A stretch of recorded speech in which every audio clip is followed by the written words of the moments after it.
We've talked about global reactions to Operation Sindoor. Most countries urged restraint and de-escalation. Some openly backed Pakistan, but one country skipped below the radar. Probably because the world does not even see it as a country. I'm talking about Taiwan. Their foreign ministry posted this statement on the 10th of May. I'm quoting.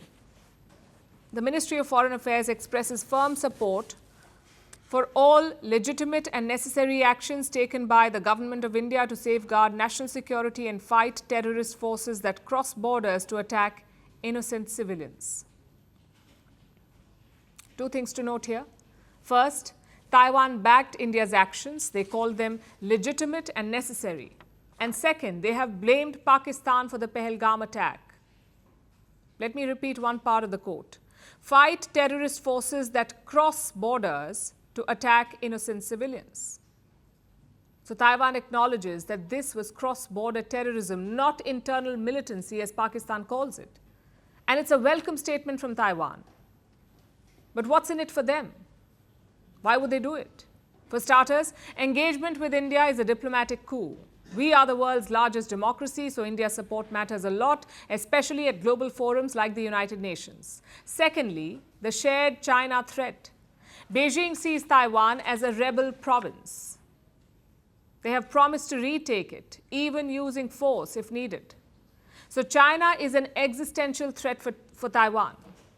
China is a threat for India too, though not on the same scale as Taiwan. And that is why this latest conflict is so important for them, for the Taiwanese.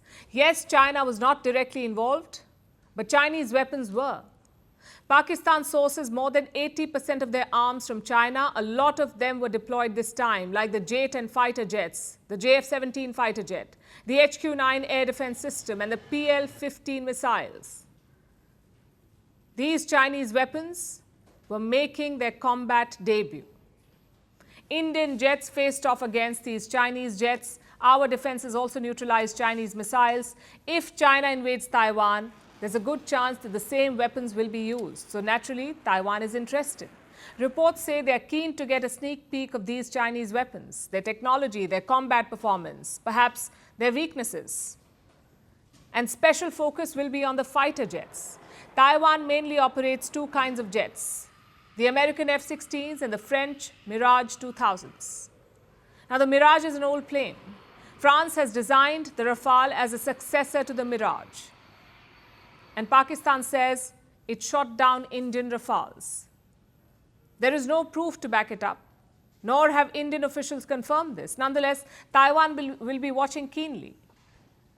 And not just them, reports say at least 7 other countries are interested. The United States, the United Kingdom, Australia, New Zealand, Canada, Japan, and France. All these countries are squaring up against China.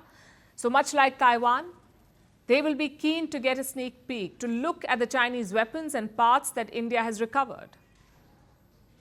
The question is, should India oblige? It's certainly worth exploring, especially because it gives us leverage. A lot of countries are intrigued by Chinese weapons, not just in the West, but also in Asia. You have countries like the Philippines, South Korea, and Indonesia. They face constant harassment from Beijing. If India helps them out, it would give us goodwill and strategic influence. But more importantly, it would give us a market. India successfully bypassed Chinese air defenses. Our BrahMos missiles hit Pakistani bases at will, which means that Indian weapons are proven performers against Chinese systems. I'm sure the Philippines will love that. They've already purchased the BrahMos missile from India. Reports say Vietnam and Indonesia are also keen. So in simple words, this is a huge opportunity, A, to build deeper security and intelligence ties with Chinese rivals, and B, to sell some Indian-made weapons. Let's see how New Delhi plays it.